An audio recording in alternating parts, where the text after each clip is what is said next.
কুলতলির লোকালয়ে আবার বাঘ, আতঙ্কে গ্রামবাসীরা। জাল দিয়ে গ্রামের দিকটা ঘিরেছে বন দপ্তর। লোকালয়ে চলে এলো সুন্দরবনের বাঘ। এই ঘটনায় দারুণভাবে আতঙ্কিত হয়ে পড়েছে এলাকার মানুষ।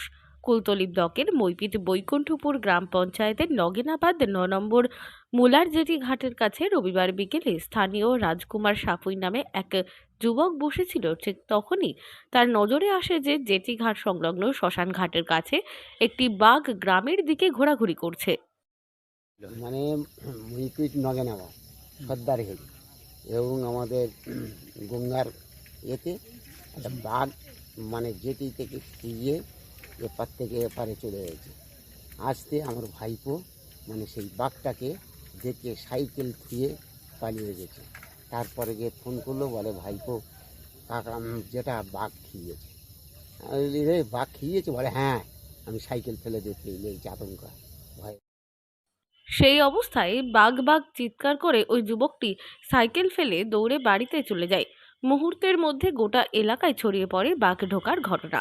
এরপর ওই যুবকের জ্যাঠামশাই শম্ভু সাপুই লাঠি সোটা সহ এলাকার লোকজনকে সঙ্গে নিয়ে গ্রাম লাগোয়া ম্যানগ্রোভের ঝোপঝাড়ের মধ্যে এসে দেখেন বাঘের টাটকা পায়ের ছাপ, যদিও বাঘ তাদের নজরে আসেনি।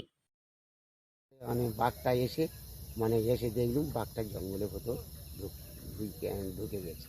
তারপর আমরা গিয়ে খোঁজাখুঁজি করে দেখলুম পর পেলুম। তারপরে নৌকা নিয়ে ওপারে গেলুম। ওপারে গিয়ে দেখলুম এই বাঘটা কোদ্দে খেয়েছে। তারপর ওপারে গিয়ে দেখলুম বাঘটা খেয়েছে, ওই সোজাই উঠেছে। মানে একটুকুনি জেটির ঘাটার থেকে একটুকুনি হাত পঞ্চাশ দূরে থেকে খেয়ে এপারে চলে গেছে। বলি স্যার এখানে মানে বাঘ আছে এই জঙ্গলটার মধ্যে। এখন মানে প্রশাসন বললো, তাহলে ঠিক আছে, তোমরা কি সঠিক দেখেছো? হ্যাঁ, পর পেয়েছি এবং ওপার থেকে খেয়ে এপারে গেছে। তারও বন দপ্তরে গিয়ে খবর দিল, মানে রেঞ্জ অফিস এতে মানে নরগড়ার রেঞ্জ অফিসে খবর দিতে, রেঞ্জ অফিসে আবার অফিসার এসে দেখলো, তদন্ত করে হ্যাঁ প্রকৃত বাঘ আছে। ততক্ষণে বাঘটি লোকজনের ঝোপঝাড়ের মধ্যে লুকিয়ে পড়ে। এরপর সাথে সাথেই গ্রাম থেকে সেই বাঘ ঢোকার খবর জানানো হয় বন দপ্তরের রায়দিঘি রেঞ্জের অন্তর্গত নলগোড়া বিট অফিসে। সেই সঙ্গে জানানো হয় স্থানীয় মইপিট উপকূল থানায়। বাঘ ঢোকার খবর পেয়ে দ্রুত নৌকায় জাল নিয়ে পৌঁছায় বনকর্মীরা।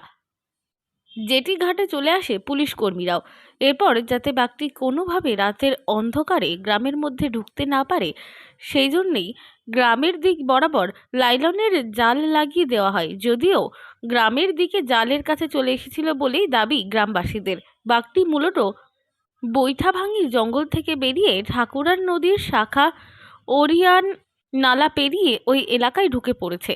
বাঘটি আবার রাতের অন্ধকারে নিজের জঙ্গলে ফেরত যেতে পারে, সেজন্য জঙ্গলের দিকটা খুলে রাখা হয়েছে এবং গ্রামের দিকে নদীর বাঁধের ওপর রাত প্রহরার বন্দোবস্ত করা হয়েছে।